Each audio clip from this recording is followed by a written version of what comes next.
Island, là où tout commence, là où tout s'apprend. Avec Oti, tu comprends tout. Oti t'explique les mystères, surtout. Oui, Oti, dis-moi pourquoi. Regarde, tu me reconnais? Moi aussi, j'ai plein d'animaux autour de moi. Des animaux, ils sont tous différents. Il y en a des énormes, comme le rhinocéros, et puis des minuscules, comme les petites fourmis. Alors, comment ça se fait? Il y en a qui ont des poils. On peut les caresser, comme les chats. Et puis, il y en a qui volent, qui ont des plumes. Et il y en a qui ont des écailles, comme les poissons. Je suis sûre que tu t'es déjà demandé pourquoi les animaux sont-ils si différents. Peut-être que tu penses qu'ils viennent de planètes différentes. Mais non, je t'explique. Au tout début, il y a très longtemps, je veux te dire, il y a des centaines de millions d'années, la vie n'existait que dans l'eau. Aucun animal ne vivait encore sur la terre. C'est dans la mer que tout a commencé. Mais les animaux n'étaient pas comme aujourd'hui. Certains ressemblaient à des petites formes molles, comme des méduses ou des vers transparents. Et puis, ils ont commencé à évoluer, à changer. Et certains sont sortis de l'eau pour vivre sur la terre. À force de ces changements très anciens, pendant des millions d'années, les animaux se sont séparés en différentes familles. Certains sont restés sans os à l'intérieur comme les escargots ou même les méduses. C'est aussi le cas des insectes. On les appelle les invertébrés parce qu'ils n'ont pas de colonne vertébrale. Mais d'autres ont développé une colonne vertébrale, une suite d'os qui sert à soutenir le corps pour lui permettre de bouger, comme les poissons qui vivent dans l'eau toute leur vie. Ils respirent grâce à des branchies et se déplacent avec des nageoires. Il y a aussi les amphibiens qui commencent leur vie dans l'eau avec des branchies comme les têtards, puis en grandissant, développent des poumons pour vivre aussi sur la terre comme les grenouilles. Et tu connais aussi les reptiles, qui sont des animaux à sang froid, comme le serpent ou le crocodile, couverts d'écailles ou de plaques, qui respirent toujours dans l'air, même s'ils vivent parfois près de l'eau. Et je suis sûre que tu connais aussi les oiseaux, qui sont des animaux à plumes. Ils utilisent souvent leurs ailes pour voler, mais pas tout le temps, tout en pondant des œufs à coquilles dures.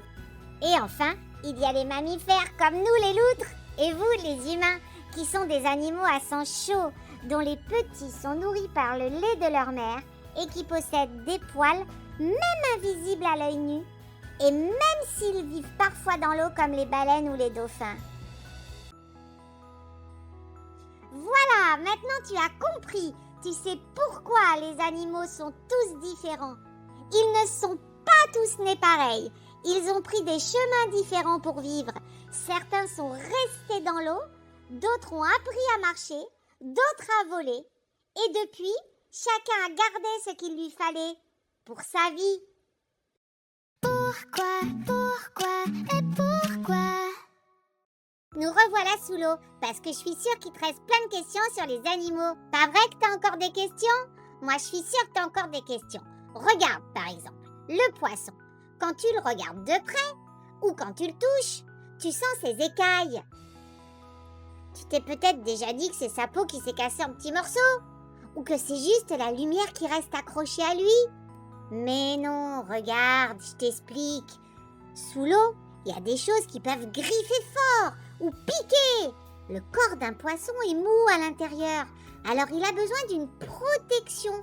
Les écailles le protègent comme une fine armure pour ne pas se faire mal quand il frotte des objets piquants ou pointus. Et surtout, avec ses écailles, le corps du poisson est lisse. Ça l'aide à nager à toute vitesse. Bon, moi j'ai des poils alors. Les poissons, ils doivent m'attendre un peu pour nager des fois. Voilà, tu as compris. Maintenant, tu sais pourquoi les poissons ont des écailles. Elles leur servent à se protéger sous l'eau et à nager plus vite. Pourquoi et pourquoi? Tu viens avec moi pour une dernière aventure pour aujourd'hui? Tu t'es jamais demandé pourquoi les zèbres ont des rayures? Tu t'es peut-être dit qu'ils étaient tombés dans la peinture.